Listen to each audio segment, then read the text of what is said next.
Bon, après avoir été viré hier soir donc de notre spot à Burgos, on a trouvé 3 km, à peu près 5 km un peu plus loin, ici en bord de mer, tranquille, peinard. On va aller à Lagos faire des images, donc c'est le moment de partager avec vous une nouvelle séquence de belles images. Voilà, ouais, j'aime bien faire des belles images.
Nous étions tellement bien à Burgao, en bord de mer, qu'il a été très difficile par la suite pour nous de trouver un spot équivalent qui ne soit pas envahi de fourgons, de camping-cars ou autre.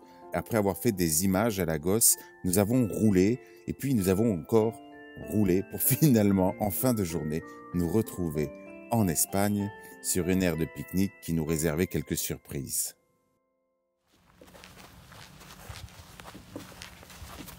C'est pas un petit feu, quoi. Donc les mecs, ils sont venus faire un feu et ils l'ont laissé tel quel. Éclaire-moi, s'il te plaît.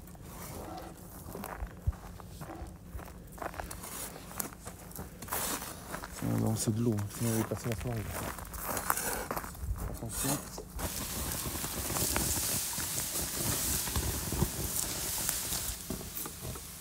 J'espère juste que c'est pas les gens avec le camping-car là-bas qui ont préparé leur barbecue. T'imagines, on est en train d'éteindre le barbecue des voisins.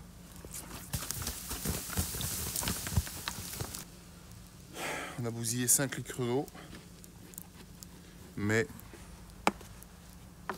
on a peut-être évité un incendie. On est quand même sous les pins.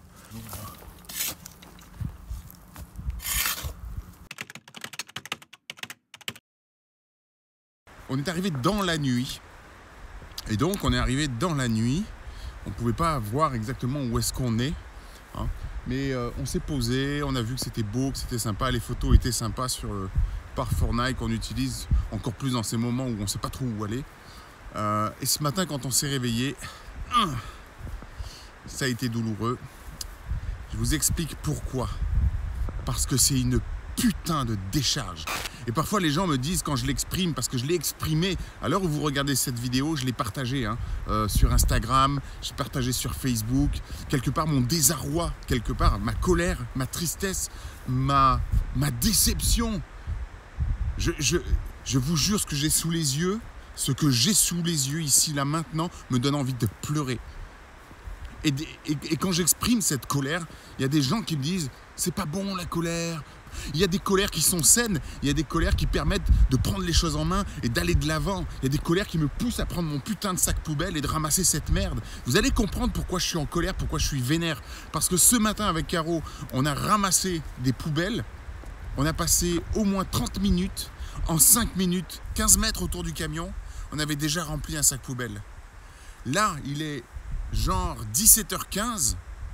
Et on se refait une balade. Mais là, j'en prends plein ma gueule. Avec Caro, on a les larmes aux yeux de voir ça. Et je vous le dis, j'ai qu'une envie, c'est de me barrer en fait. C'est triste, l'Espagne est un beau pays. C'est triste. Je sais pas toi, Caro. Je suis dégoûtée, j'ai juste envie de pleurer quand je vois cet état, quoi. Et on peut, là concrètement, c'est même pas possible de ramasser, il y en a tellement partout. C'est impossible parce qu'on essaye de faire de ramasser. C'est impossible de ramasser. Il y en a tellement, mais tellement. Je vais retourner le téléphone, je veux juste vous montrer. On ne peut pas ramasser, il y en a trop là. Il faut une équipe, là il faut venir avec un camion. C'est impossible. Alors voilà des sacs poubelles entiers qui sont déposés à même le sol. Il y en a à perte de vue. À perte de vue. Regardez, c'est à perte de vue. Il suffit que j'avance. Il y a de tout. Des épluchures, des cintres. C'est une vraie décharge. C'est une décharge. Il y en a partout, à même le sol. C'est impressionnant. Vous regardez un peu au loin, on en voit de partout. On le repère de loin. En fait, j'essaye d'être positif, d'être dans une balade où je me concentre sur ce qui est beau, mais c'est juste impossible. Regardez ça. C'est juste impossible de se concentrer sur ce qui est beau. Je suis désolé, mais moi, là, ça me fout les boules, ça me fout la rogne, ça me fout en rage. Je ne sais pas quoi vous dire, mais c'est désolant, c'est désespérant, les amis. Alors, le résultat d'une balade, après une journée de travail, on sort pour s'aérer, et qu'est-ce qu'on voit? Tout ça. Je ne sais plus quoi te dire, je ne sais plus quoi faire. À mon niveau, à notre niveau, bon, on essaye de ramasser, mais là, honnêtement, là, j'ai juste envie de partir.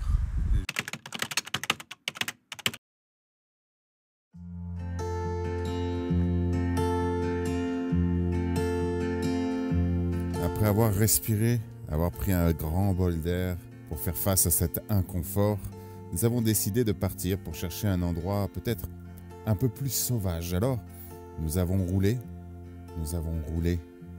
et nous avons roulé encore. Et nous l'avons trouvé, cet endroit sauvage. Peut-être même un tout petit peu trop sauvage.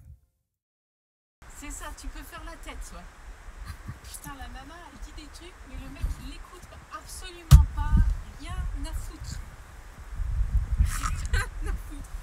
Donc voilà, tu dormiras à la tête. Je fais une bêtise. On fait une bêtise, j'ai présumé des forces de José.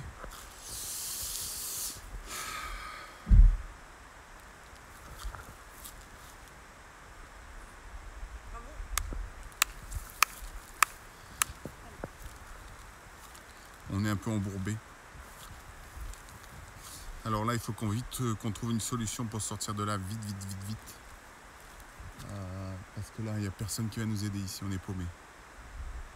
Il y a des gens qui doivent passer, hein. Il y a des traces là de tracteurs. Mais à mon avis, c'est pas innocent si ce sont des traces de tracteurs. Ah. Bon, on essaie d'en sortir. Si on se débrouille bien, si on s'énerve pas, Non, faut pas s'énerver, de toute façon, ça sert si à on y rien. va bien, intelligemment, en marche arrière, on doit pouvoir y arriver.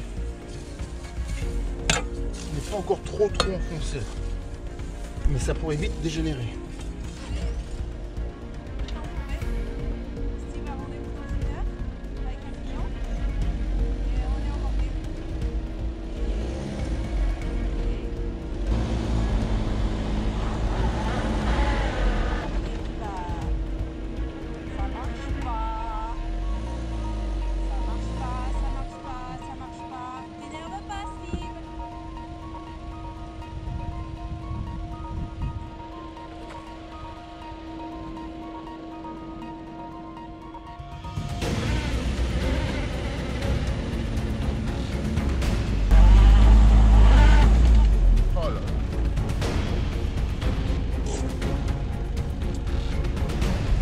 Pour aujourd'hui, c'est mort. Hein. Moi, je pense que on va dormir comme ça. On n'ose plus toucher, en fait, il va s'enfoncer toujours plus. Putain, une erreur, hein. Une erreur, j'aurais dû écouter Caro, elle m'a dit n'y va pas. Je pensais avoir le temps de faire un demi-tour. Et bim, en une seconde, une fraction de seconde, la roue, boum, enfoncée, terminé. C'est comme ça qu'on apprend.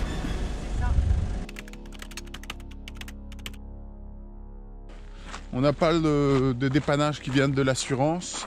Elle nous explique que lorsque l'on sort finalement des routes, eh bien, on n'est plus assuré. Donc c'est ok. C'est une belle leçon. Hein. C'est sois responsable finalement. Quand tu sors des sentiers battus, bah, démerde-toi. C'est un peu ça dans la vie finalement. Mais en tout cas, on aurait bien aimé le savoir avant. Voilà. Donc là, on marche. On va essayer de trouver quelqu'un avec Caro. On est proactif parce que dans ces moments-là, attendre n'est jamais bon. Il faut toujours être dans l'action, dans la proaction. On attend si on a la solution qui arrive, mais sinon il faut se bouger parce que sinon ça fait du stress et c'est pas bon. Alors on y va.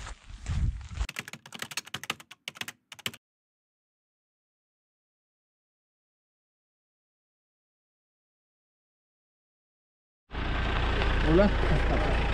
Estamos francés.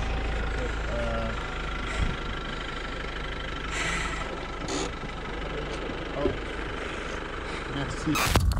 On a trouvé des personnes qui ont l'air de travailler pour la forêt ou des choses comme ça. Ils sont passés loin devant nous sur la route, j'ai fait un grand signe, ils ont fait demi-tour, ils ont compris qu'on avait besoin d'aide. Donc c'est top, là ils vont nous aider. Ça devrait le faire.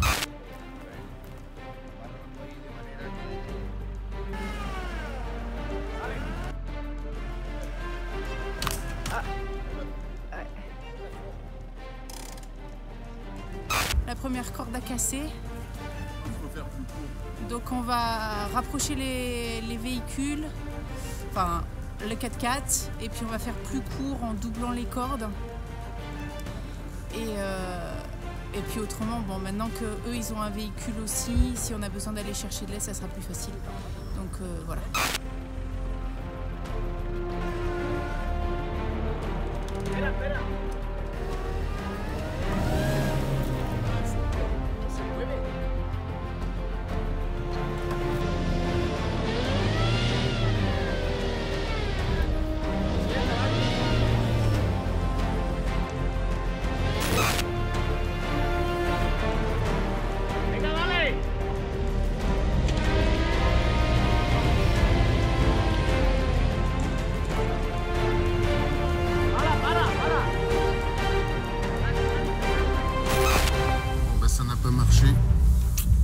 On a tout essayé avec les gars, ça n'a pas marché, donc on va essayer de trouver un tracteur. Il nous amène, je sais pas où là, pour essayer de trouver un tracteur.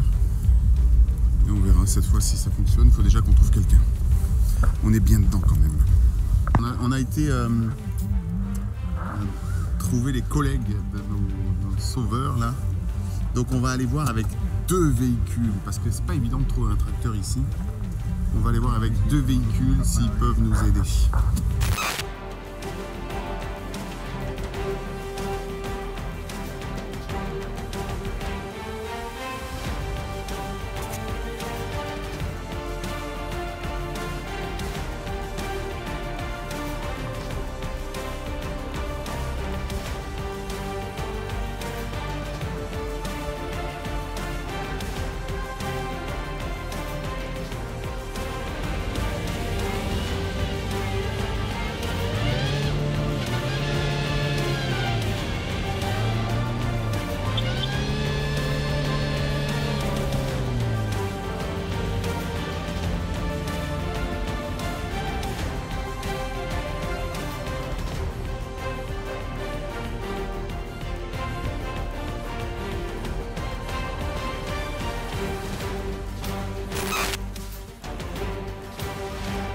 On est mal, on n'est pas bien. Donc on a été chercher, un collègue de nos amis ont été chercher un tracteur. Il faut trouver un tracteur pour sortir le camion de son sable. Donc je peux vous dire qu'on est vraiment reconnaissant. Muchas gracias. Okay. Muchas gracias parce que hablo espagnol con... Oui, il y a un tracteur qui arrive au loin avec nos amis. On voit les gens qui arrivent là-bas. Il a loupé la route, mais si. Il y a un tracteur qui arrive là-bas. Oh, ça sent bon. Ça sent bon, on va être sauvés.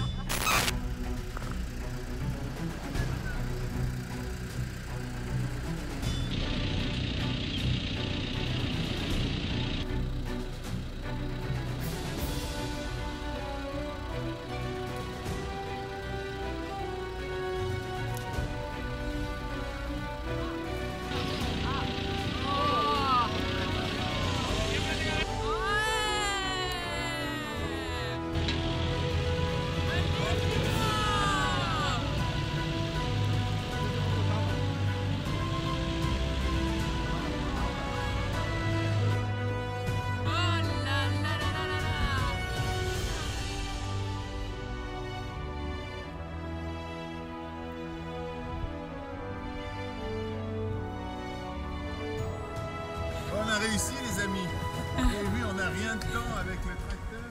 Ça marche tout seul. Voilà, on couvre. Le héros de l'histoire, sont nos héros.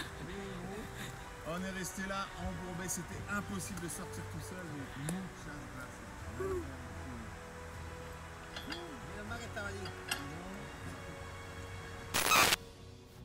Oh là là, on a bien touché hein, quand même. Faudra vérifier dessous. Bon ben la plaque de désenlisage, elle est plus tellement utile à quoi que ce soit.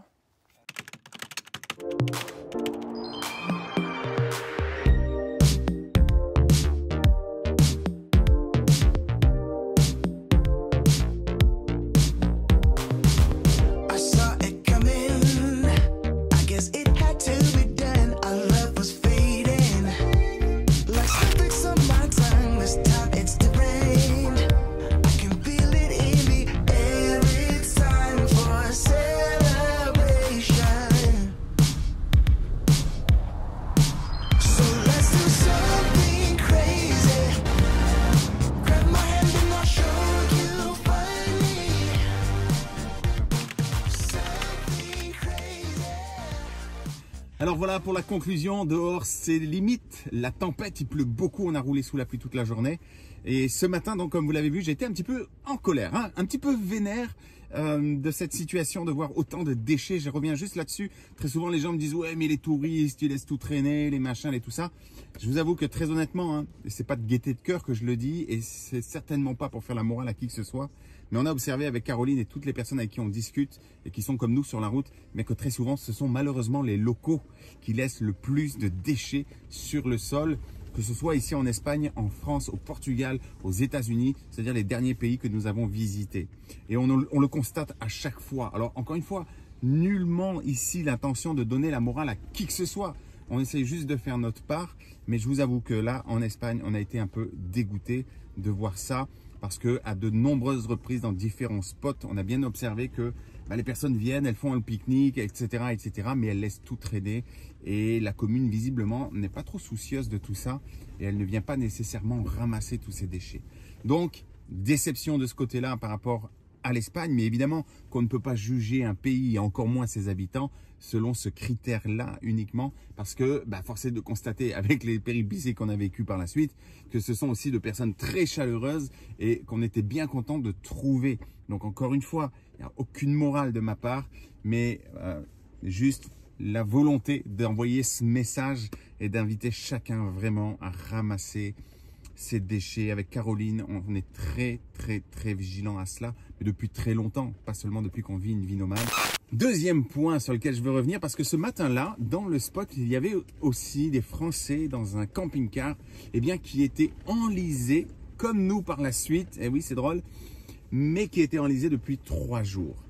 Et donc, on a observé ça ce matin-là, qu'effectivement, ils étaient en train d'essayer de sortir de l'ornière. Donc, naturellement, on a été vers eux, en leur disant, est-ce qu'on peut vous aider? Est-ce que peut-être on peut vous tracter? On a une corde pour ça, on a ce qu'il faut, on peut peut-être vous tracter. Et en fait, le jeune qui était là, qui s'occupait d'essayer de désenliser le camping-car, a refusé notre aide. Et je me suis dit par la suite, c'est étonnant parce que probablement que, peut-être par peur de déranger ou je ne sais quoi, il a refusé que je vienne l'aider. Ou peut-être par orgueil, ce dont je doute tout de même, mais ça arrive parfois. Par orgueil, surtout nous les mecs, hein, on veut se débrouiller, on veut s'en sortir tout seul. Mais je me suis dit, ça fait quand même 3 jours qu'ils sont là-dedans. Je viens leur proposer mon aide, j'ai un camion, je peux les tracter. Ce serait largement faisable, en un quart d'heure, ils seraient sortis de là. Et parce qu'un bon José de 3,5 tonnes qui est sur un sol quand même, qui tient la route, normalement c'est faisable. Et là, honnêtement, c'était faisable. Il a refusé notre aide. Plus tard, évidemment, quand ça nous est arrivé à nous, on n'a pas cherché une seconde à s'en sortir tout seul. Enfin, on a essayé, vous l'avez vu sur la vidéo, mais très rapidement, on a été chercher de l'aide. De toute façon, on n'avait pas le choix. Mais combien de fois dans la vie, on aurait bien besoin de saisir la main qui nous est tendue? Et combien de fois est-ce qu'on le refuse? Soit par fierté, par orgueil ou par peur de déranger. Combien de fois, quand bien même on n'a pas une main qui nous est tendue, combien de fois on aurait vraiment, on serait bien inspiré d'aller demander de l'aide et on le fait pas. Et on reste seul dans son coin, on s'isole, hein, souvent par peur d'essuyer un nom ou encore par peur d'être dérangeant. Je vous invite à réfléchir à cela et à considérer qu'il est impossible de vivre une vie qui fait envie, qui nous fait vibrer, qui nous permet de nous réaliser dans nos projets professionnels ou personnels. Il est impossible d'y parvenir tout seul. Il est toujours bon de considérer que les autres sont là aussi pour nous aider, parfois pour nous sortir de l'ornière, clairement, c'est ce qu'on a vécu nous-mêmes, mais c'est vrai aussi pour nous réaliser dans plein de choses. On n'est pas obligé d'être dans la merde pour demander de l'aide. On peut aussi demander de l'aide pour éviter d'être dans la mouise. Voilà, c'était ma réflexion du moment. Demandez-vous et dites-moi en commentaire. Est-ce que ça vous parle? Est-ce que vous êtes de ceux qui ont peur, qui sont pas très confortables à demander de l'aide, qui préfèrent toujours se débrouiller seuls, que ce soit par fierté, peut-être mal placé, hein, en tant que mec. Allez les mecs, calme-toi. Donc dites-moi, peut-être les femmes aussi, hein, la peur de déranger, ces choses-là. Hein, on va pas diviser les hommes et les femmes, mais je sais que pour beaucoup, c'est un sujet sensible. Alors j'aimerais bien vous lire à ce sujet. En attendant, j'espère que cette vidéo vous a vraiment bien plu. Nous, elle nous a pas mal challengé. Et donc je vous donne rendez-vous très rapidement. Je partage 2-3 images de Rhonda pour terminer. Et puis on se retrouve dans une prochaine vidéo. N'oubliez pas de liker, de commenter, de partager. Ça nous touche tellement à chaque fois. Et aussi, bien entendu, de nous rejoindre sur Instagram. Alors à très vite pour de nouvelles aventures.